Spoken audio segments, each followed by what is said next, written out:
Happy New Year, everyone! 새해 복 많이 받으세요. And welcome to the first episode of 2026. I know it's already mid-January, so maybe that greeting feels a little late. But this is actually the first time I'm sitting down to record since the calendar turned over. And honestly, it feels like the right moment to pause and just talk to you. If you are new here, my name is Jiwon. I write and speak about Korean culture, history, and everyday life, one story at a time. This episode is a companion to this week's newsletter, not a word-for-word reading. More like the version I'd tell you if we were sitting across from each other with coffee. If you are listening to this, thank you. Thank you for being here. Thank you for giving me your time, your attention, your ear. And thank you for giving me the gift of time too. At the close of 2025 and the opening of this new year. I had planned to use those weeks to recharge, to dive deep into books, to emerge with brilliant insights and perfectly organized notes, ready to hit the ground running in 2026. And then real life gently and not so gently reminded me who's in charge. So, what happened was, my 7-year-old daughter came down with influenza A. And I don't mean a little cold. I don't mean the sniffles or scratchy throat. I mean the kind of sick that makes you stand at the edge of her bed at 3 in the morning, watching her chest rise and fall, wondering if you've ever seen your child this ill before. We'd all gotten our flu shots back in the fall, COVID boosters too. I thought, naively as it turns out, that even if she caught something, it would be mild, manageable, a few days of rest and then back to normal. But I was wrong. Even after the fever broke, these crushing headaches lingered for days. She couldn't go back to school until this Monday. More than 10 days of struggling with the flu and the lingering symptoms that followed. And you know what? I didn't accomplish even 1/10 of what I had planned for those first 2 weeks of January. The reading list I had made? Barely touched. The notes I wanted to organize? Still scattered.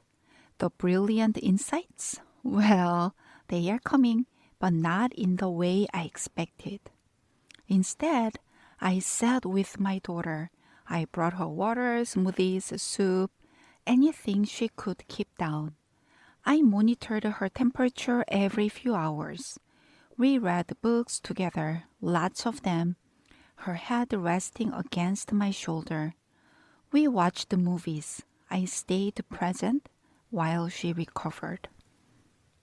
My husband, bless him, had mild symptoms but kept working from home, still managed to cook our meals, still kept the household running.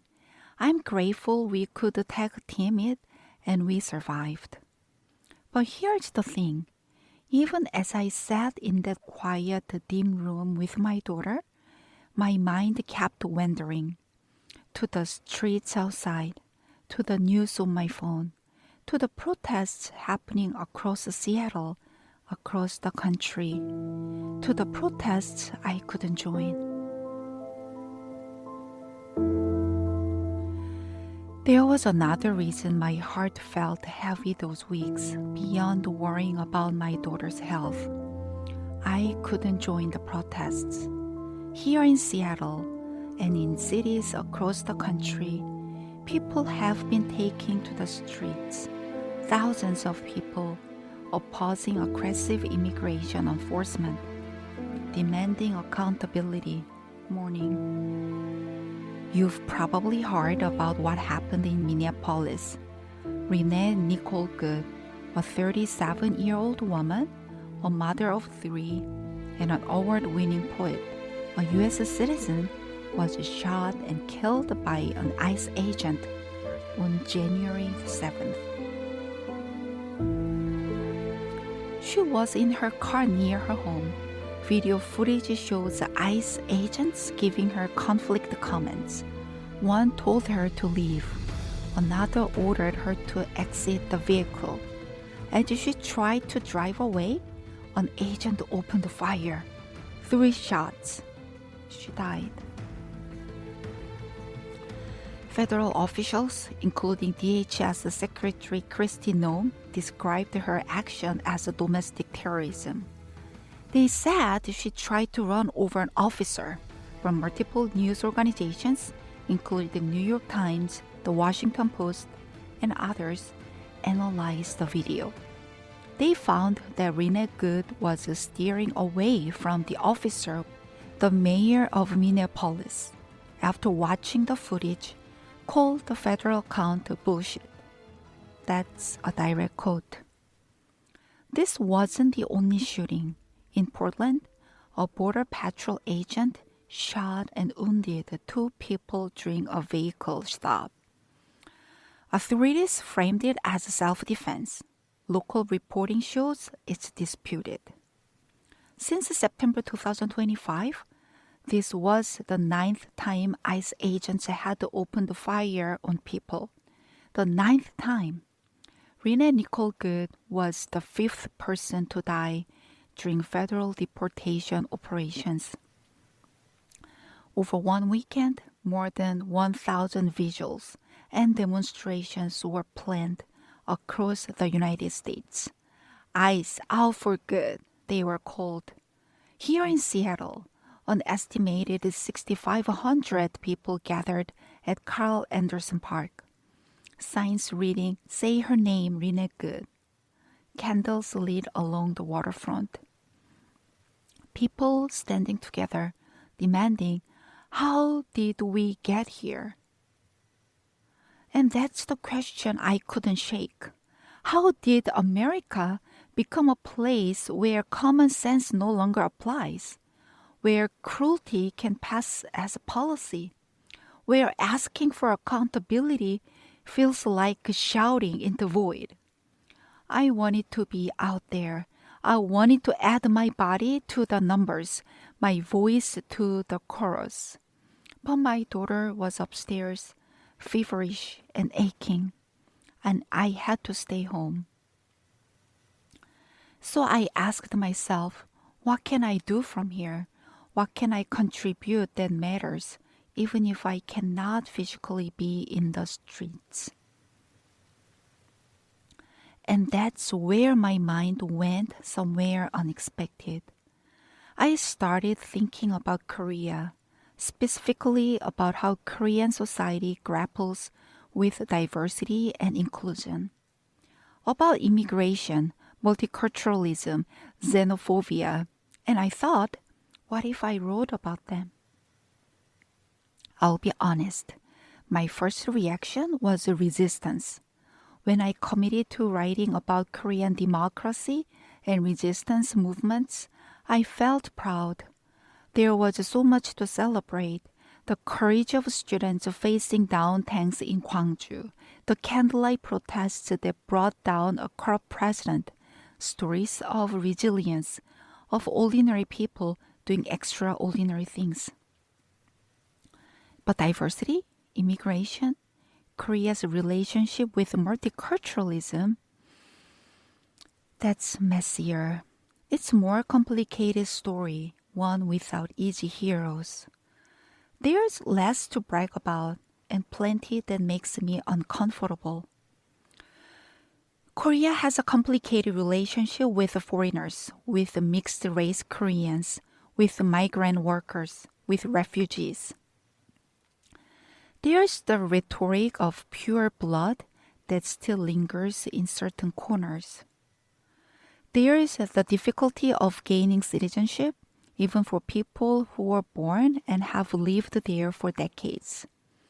There are the English teachers who are treated better than factory workers from Southeast Asia. There is colorism. There is discrimination. And I hesitated because I thought, do I really want to write about this? Do I want to be the person pointing out the flaws in Korean society to an English speaking audience that might already have stereotypes about Asian countries? But then I realized something. If I only write about what makes me proud, I'm not really helping anyone understand Korea. I'm just curating a highlight reel. I'm being dishonest. And one of the biggest problems in our world right now, especially in America, but everywhere really, is people who cling to their beliefs with blinders on. People who refuse to see nuance or complexity. People who can't recognize their own blind spots. Every society, like every person, has strengths and flaws. The goal isn't perfection, it's honest reckoning and growth. So I've started digging, reading academic papers on Korea's immigration policy, looking at statistics on refugee acceptance rates, reading first-person accounts from migrant workers, from mixed-race Koreans, from foreigners who've tried to make Korea home, taking notes, gathering material for an essay that I hope will be both illuminating and unflinching. It's coming soon, and if you have thoughts, questions, or resources to share about this topic, please reach out. I'm listening. I want to get this right. Because here's what I realized while sitting at home with my sick daughter watching the protests on my phone. Every society needs people willing to look honestly at both its light and its shadows. That's how we learn. That's how we grow. And maybe that's what I can contribute from here. Those quiet flu days also gave me time to think about this newsletter and podcast, about what I'm doing here and why. I need to confess something to you. For a while now, I had been approaching the newsletter as a kind of drafting ground for my book, a place to test ideas, workshop narratives, build an archive of material I could later refine and expand into chapters. It seemed efficient, Write a newsletter essay on Korean democracy, polish it, eventually it becomes a chapter in the K-democracy playbook. Two birds, one stone. But as I have gotten deeper into the actual book writing process, as I have been working with the manuscript, trying to structure it, trying to make it work as a sustained 80,000 word argument, I've realized something. That strategy doesn't serve either project well. Books and newsletters are fundamentally different forms. They demand different things from the writer, and they offer different things to the reader. A newsletter lives on your screen. It's meant to be read in one sitting, ideally over your morning coffee or during your lunch break. It's conversational, it's immediate, it's intimate. It's a letter from me to you. A book is different. It demands depth, structure, sustained argument, extensive research. It needs to build, chapter by chapter, toward something larger. It needs to work as a whole, not just as a collection of parts. Trying to do both at once was making my newsletters too long, too heavy, too burdened with the pressure of completeness. So here's what I've decided. I'm going to let this newsletter be what it was always meant to be. Growing up in Korea, one story at a time. Shorter pieces, more varied topics, stories that are accessible, engaging, suited to the rhythm of your inbox.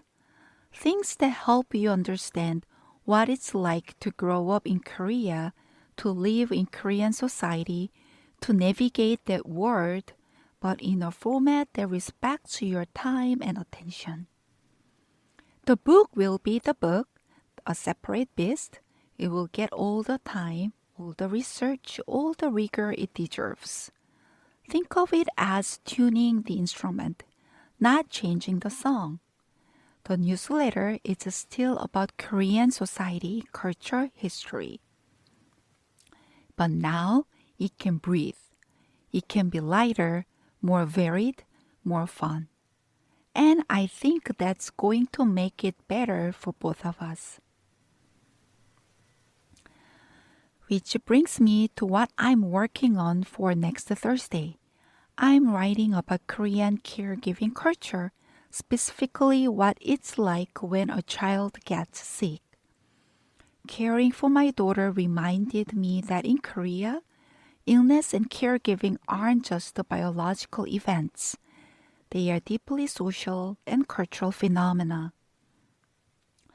In many U.S. families, caregiving is also shaped by school, daycare, and pediatric guidance that prioritizes symptom monitoring and reducing contagion. Keeping kids home, establishing clear routines, helping children name what they are feeling. That often fits with a broader cultural emphasis on age-appropriate independence and self-reliance. Korean caregiving, by contrast, is often defined by intensive physical proximity. Sleeping in the same room, sometimes the same bed. Constant presence. Hands-on intervention at the first sign of discomfort. An empathy that makes separation feel unnatural. The goal isn't just recovery, it's making sure the child never feels alone in their suffering. And I want to be careful here. Neither approach is better or worse. They reflect different cultural assumptions about what children need and what good parenting looks like. But once you notice those differences, you can unsee them. And they tell you something bigger about a society, even though something as ordinary as a child with a fever. So that's the next Thursday's story. I think you are going to find it interesting.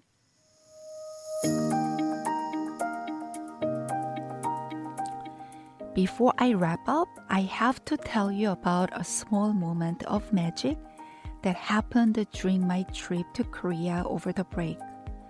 I was only there for 4 days, barely enough time to see family, let alone do much else.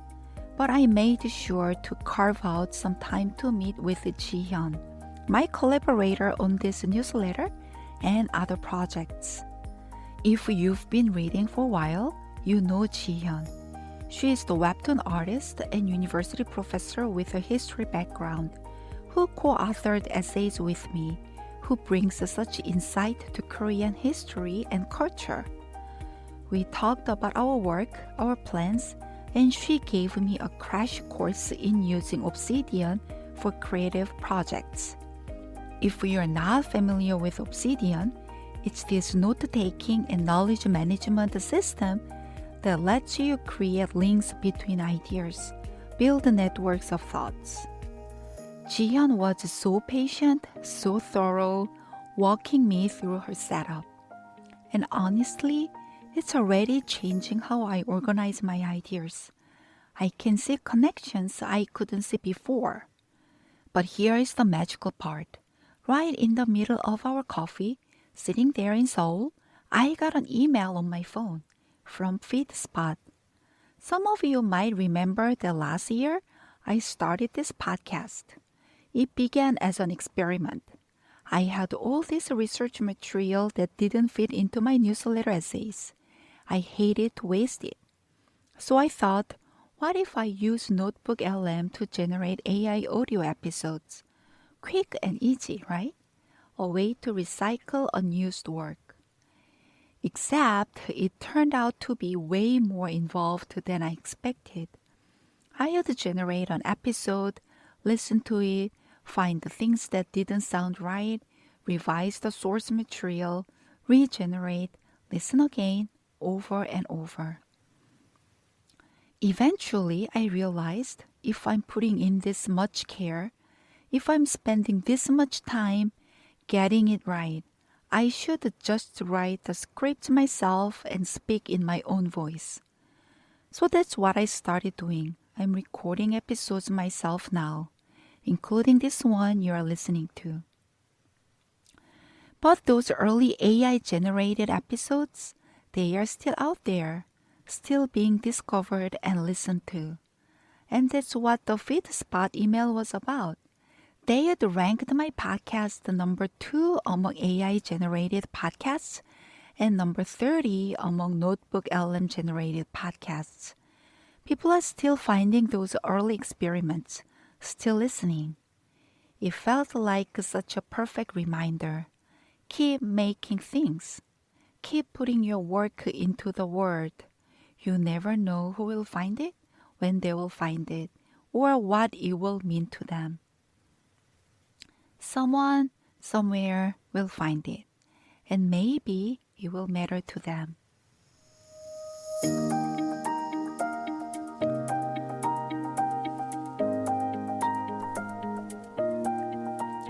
So here we are, a new year. A sick kid, now recovered and back at school. Hard questions to reckon with. And this newsletter, this podcast, still here, still growing, still figuring itself out.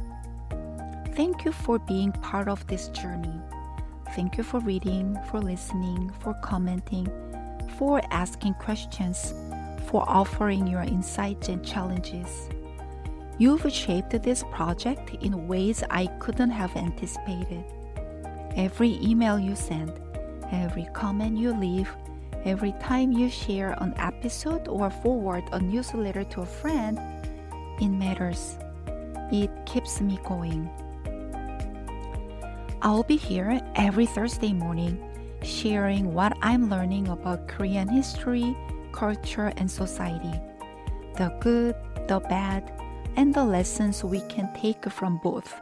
Because sometimes the most important lessons don't come from what to emulate. They come from what to avoid. Keep the feedback coming. I'm listening. I really am. Until next week, take care of yourselves and each other. This is Jiwon and I will talk to you soon.